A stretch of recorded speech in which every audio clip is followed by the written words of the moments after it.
బాగున్నారా? ఈరోజు మనము వెదురుతో చేయబడిన కొన్ని వస్తువుల గురించి మీకు పరిచయం చేస్తున్నాను. ఇది వెదురుతో చేసిన ఇల్లు. ఏంటి?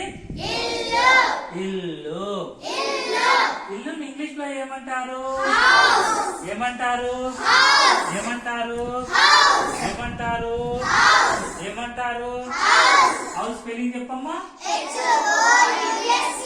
హౌస్. వెదురుతో చేసిన హౌస్.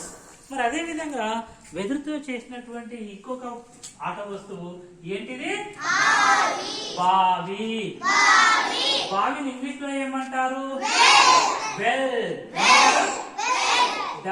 స్పెల్లింగ్ చెప్పండి. వెల్. మరి ఇదేంటో గుర్తుపట్టారా?